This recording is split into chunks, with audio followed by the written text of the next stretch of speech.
Либералдык феминизм бул аялдардын жеке тандоосу аркылуу теңдик үчүн күрөшүүгө багытталган феминизмдин индивидуалисттик формасы.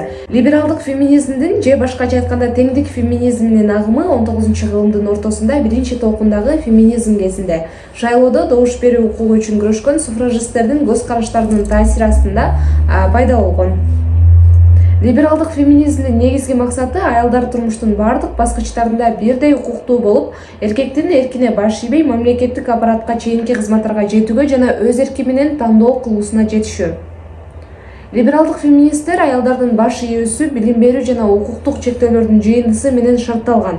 Бул алардын ийгиликке жетүүсүнө катуу тоскоолдук жаратат деген пикирди карманышат. Ошондуктан либералдык феминисттер гендердик теңчиликке саясий жана укуктук программалар аркылуу умтулушат.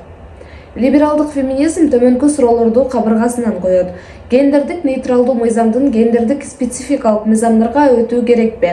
Анткени либерализм өзү адамдардын тең укуктуу болушун көздөйт. Эгерде адамдар табиятынан бирдей жаралган болсо, анда гендердик мыйзамдардын канчалык кереги бар? Табиятынан бирдей жаратылган аялдын эркек менен бирдей болууга муктаждыгы барбы? Албетте, дүйнө өнүккөн сайын либерализм түшүнүгү дагы өзгөрүүдө. Аны менен кошо либералдык феминизмдин статусу да өзгөрдү. Мамлекет жарандык эркиндикти коргосун, эмгек рыногунда бирдей мүмкүнчүлүктөр болсун деген классикалык либерализм өтмүштө калды. Анын ордуна мамлекеттен экономикалык адилеттүүлүктү коргоону, социалдык медициналык кызмат көрсөтүүнү жана калктын айрылуу катмарына жардам берүүнү талап кылган эгалитардык либерализм келди. Либералдык феминизм да ушул сыяктуу эволюцияны башынан өткөрдү.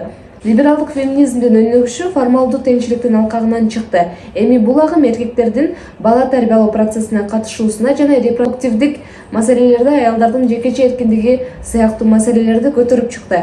Бул агымды сындагандардын ою боюнча неолибералдык феминисттер азыр деле орто кастагы ак түстүү аялдарды профессионалдык ийгиликтерге жетүүгө багытташат. Бирок ошол эле учурда сүйүктүү аял, жубай, эне жана үй кызматчысы милдеттерден бошотууну талап кылышпайт. Алар теңдик феминизмдин жактоочуларын күнөөлөшөт. Либералдык феминизмдин сынчыларынын ою боюнча аялдар мыйзамда каралган, колдонсо боло турган мүмкүнчүлүктөрүн пайдаланбай келишет. Неолиберал феминисттердин ою боюнча мамлекет бул жекелештирилбеген, башкача айтканда эркектикти аялдыкта эмес акыл эстин бир көрүнүшү. Аялдардын негизги тактикаларынын бири феминисттик талаптарды аткаруу үчүн мыйзамдуу ыкмаларды колдонууга коомчулукту окутуу. Ошол эле учурда неолибералдык феминизмдин аял менен эркектин укуктарын теңдөө демилгелери сынга кабылууда. Каршылаштардын пикиринде аялды бардык жактан эркекке теңдөө аял затынын табигый өзгөчөлүктөрүн жок кылат. Алардын аял катары орду болбой, профессионал чөйрөдө жыныстык өзгөчөлүгү жоголот. Түрлүк милдеттер дагы деле аялдын мойнунда экендигин эске алганда, анда берилген укуктар аял затына ашыкча жүк болуп каларын айтып келишет.